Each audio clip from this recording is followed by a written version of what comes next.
So guys, magandang gabi sa inyo lahat. Ang aking dinner ngayon, oo, ito ang balon-balunan ng kapitbahay ko, charot. Balon-balunan ng manok, igigisa ko siya dito sa bawang sibuyas, kamatis at sa togi. Ayun. So yan ang aking dinner ngayong gabi. Tapos yung aso ko, itong kanyang ulam chicken. Pinapalambot ko pa kasi. Siyempre, galing freezer, matigas. So, kasi tigas ng, alam nyo na, charot. So yan, lulutuin natin ngayong gabi.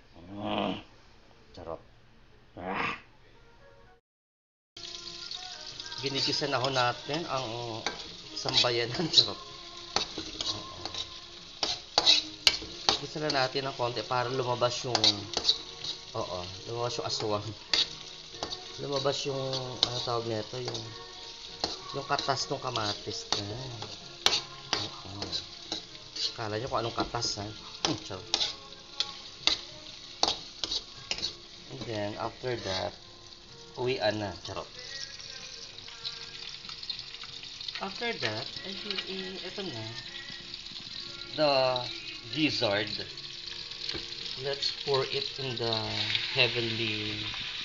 Charot. Ang ba't na? Ang hirap kasi hawak ko yung phone ko. Wait na. Yan. Let's make a halo-halo.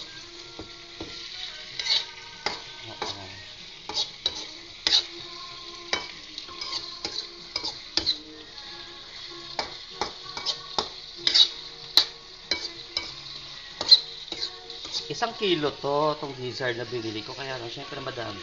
Hinati ko into tatlong, tatlong lutuan. Ganyan. Tapos, yan. Ang ba yan? Gumagal yung kawali ito. After neto, lalagyan natin ng tubig. Papakuluan natin, papalambutin natin in 30 to 40 minutes.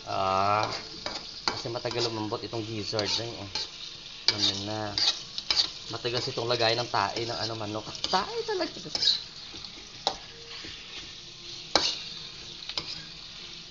Diba dito nilalagay yung eggs ng manok. Hindi mo ako malilinlang. Alam ko yan, charot.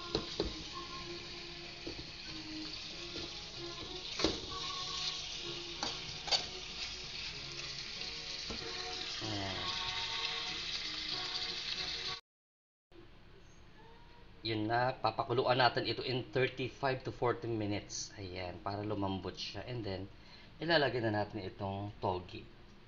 After nitong aking ginisang gizzard sa togi, magpa-fried chicken tayo ng ulam ng aso ko. Ayun, pinapalambot ko pa kasi dal. Ganyan ang ginawa ko sa fried chicken ni ng aso ko. Nilagyan ko na ng magic sarap, asin, paminta, black pepper, ayan, para may siya, may lasa. Kasi pa-fried ko lang siya. So after 40 minutes na paglaga sa gizzard, lumambot na siya, tsaka natimpla ko na ito dahil guys. Nilagay ko na rin yung togi. Ayan, para masarap ang kabuhayan showcase. So halo-haloin na natin ito hanggang sa lumambot. Madali lang tumaluto ang ang togi din. And then after that, ipa-fried ko na yung chicken ng aking doggy. Arf. Asya, see you later.